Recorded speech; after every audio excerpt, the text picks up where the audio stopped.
Princess Marie of Denmark attends a food competition in France. Crown Prince Al Hussein bin Abdullah II of Jordan and his fiancée, Miss Rajwa Al Saif, visit a workshop in Oman. Members of the princely family of Monaco attend the circus in Fontvieille. The Crown Prince of Tonga inaugurates a new university in Nukuʻalofa. And the late Princess Abigail Kinoiki Kekaulike Kawānanakoa is laid to rest on Oahu.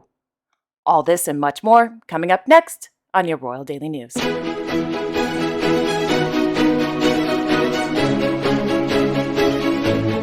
Well, good evening, everyone, and welcome to my channel. My name is Alexandra, and this is your Royal Daily News for January 23rd, 2023. In Lyon, France, Her Royal Highness Princess Marie of Denmark, accompanied by the Danish ambassador to France, Mr. Michael Christensen, attended the 2023 Bocuse d'Or Grand Final. The Bocuse d'Or is a prestigious gastronomy competition and has been a, quote, unrivaled international event that inspires a world of gastronomy by highlighting the latest trends in world cuisine, spurred on at each edition by new generations of chefs.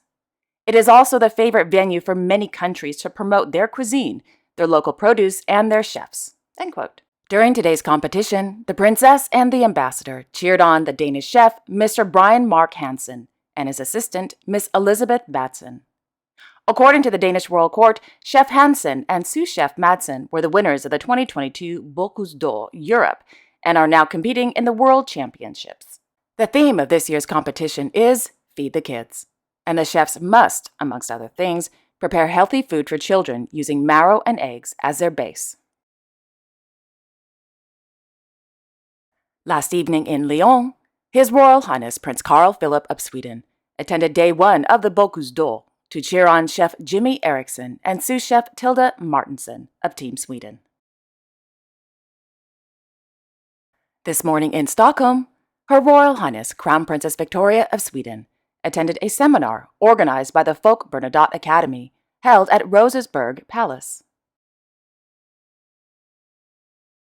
In Madrid, His Majesty King Felipe VI of Spain received letters of credence from newly appointed ambassadors to Spain, held at Palacio Real de Madrid. The newly appointed ambassadors are from the Republic of Slovakia, the Sultanate of Oman, the Democratic Republic of the Congo, the Republic of Colombia, the Republic of Honduras, and Japan.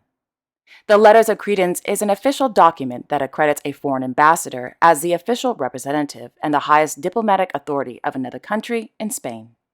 The presentation of the letters of credence ceremony before the head of state dates back to the 18th century, and its development has remained practically intact to this day. In Oman, His Royal Highness Crown Prince Al Hussein bin Abdullah II of Jordan and his fiancée, Miss Rajwa bint Khalid bin Mossad bin Saif bin Abdul Aziz Al Saif, visited the Jordanian initiative Scent of Colors. Established by visual artist Mr. Sohail Bakan, Scent of Colors helps blind and visually impaired children and young people to identify colors through smell. In a statement, Mr. Bakan said, quote, blind people could identify colors through smell. We made yellow smell like lemon and green like mint and brown like cinnamon, and we made a smell for every color so they can imagine it because imagination is the home of creativity. If there's no imagination and creativity, the process will not develop. We are working on expanding children's and young people's perception and imagination. End quote. During today's visit, the Crown Prince and Miss Al Saif met with Mr. Bakwan and staff and students participating in a workshop. In Apeldoorn, Her Royal Highness Princess Margriet of the Netherlands and her husband, Professor Peter van Vollenhoven, attended a ceremony to commemorate the removal of patients and staff from the Jewish psychiatric institution Apeldoorn Shea Bosch. According to RVD, beginning on the night of January 21st through 22nd, 1943, all, quote, 1,400 patients and a large part of the staff of the institution were deported to Auschwitz. Nobody returned, end quote.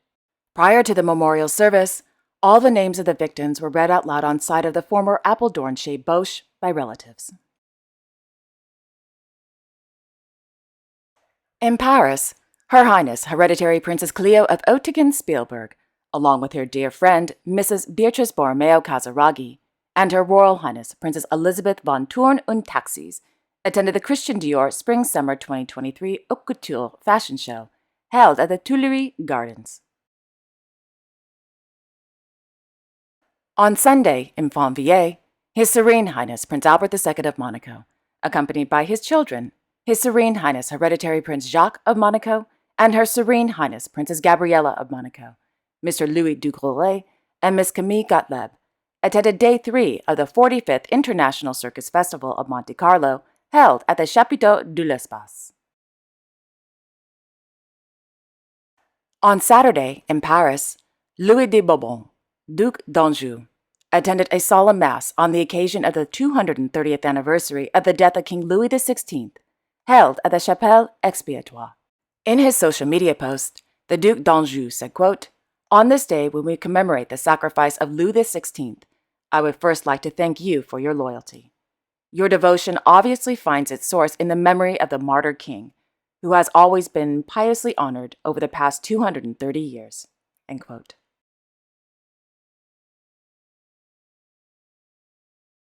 On Wednesday, in Paris, Farah Pahlavi, the last Empress of Iran, attended the induction ceremony of Miss Anne Demion into the Académie des Beaux-Arts. Miss Demion became the first woman to enter the architectural department at the Academy. In Doha, His Highness Sheikh Tamim bin Hamad Al Thani, the Emir of Qatar, held an audience this morning with the 5-time winner of the Dakar International Rally, Mr. Nasser bin Saleh Al-Attiyah, held at the Emiri Diwan.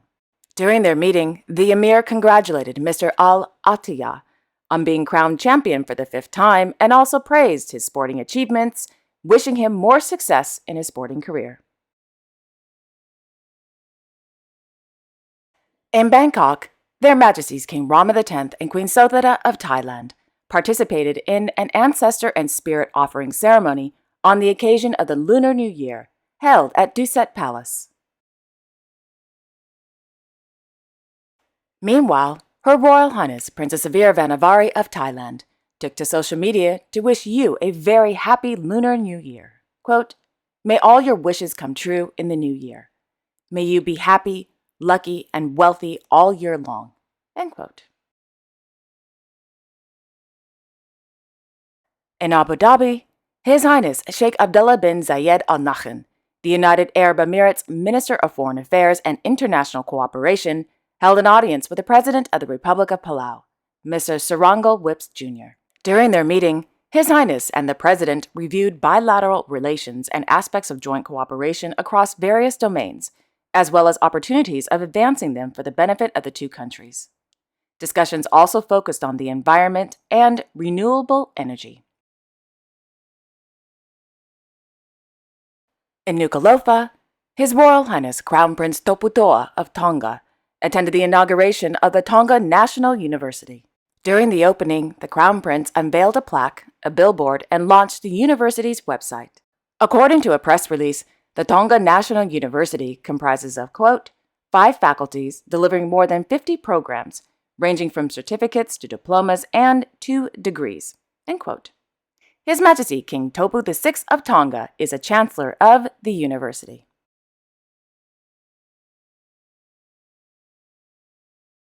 And finally, in Honolulu, the public memorial service for the late Her Royal Highness Princess Abigail Kinoiki Kekaulike Kawānanakoa took place inside the throne room at Iolani Palace on Sunday.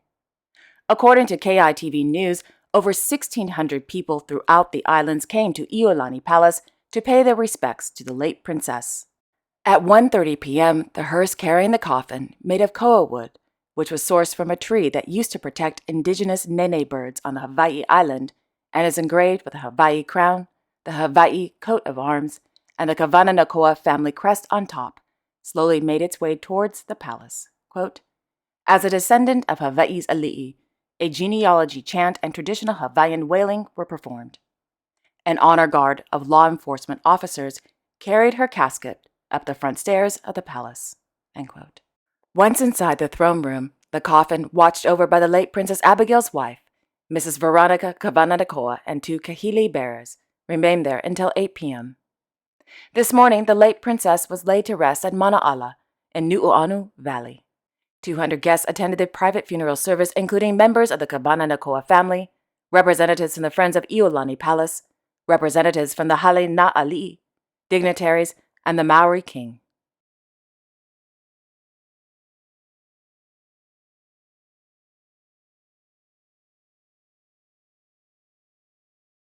And there you have it.